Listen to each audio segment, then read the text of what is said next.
Welcome back to Little Buck Builds. Today I just want to do a quick channel update, let you guys know some new projects coming up.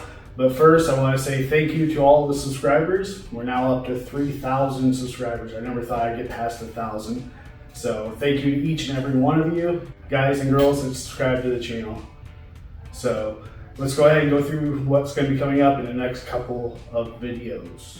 So today is Christmas Eve, so I just want to say have a Merry Christmas, have a Happy Hanukkah, Merry Festivus.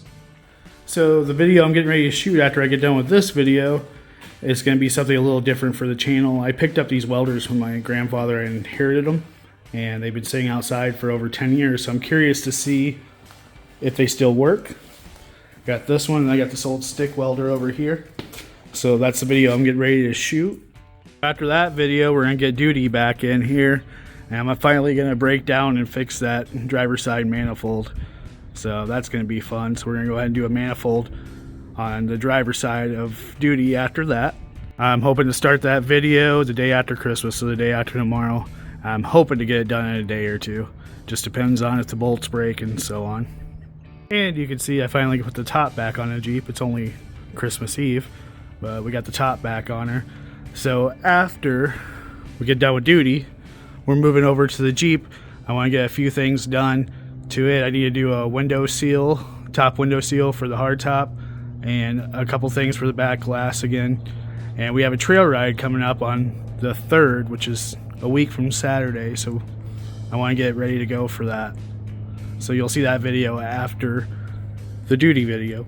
Then after that, I'm going to do some body work on Duty. We got these door dents and stuff. I'm going to get a patch panel bottom door and fix that dent. And then the back door dent, you can see down there. So we're going to do some body work on this. Plus I haven't decided if I'm going to break down and get a new fender, or we're just going to do some body work on these dents, but I'd like to get it fixed. So the bed I think is a loss. I think I'm going to save up and eventually just get a new bed. For now I'm just going to leave it because I'll probably put some dents in it too, since this is a work truck. So down the line we're going to be doing coils and plugs and wires, a tune-up on the Suburban. And I'm also thinking about doing front shocks and struts on that as well. So that's a quick overview of what's coming up on the channel. So make sure, if you're not subscribed, hit that subscribe button. Make sure to comment down below what your favorite video was again. And thank you again to all the subscribers. And I will see you in the next video.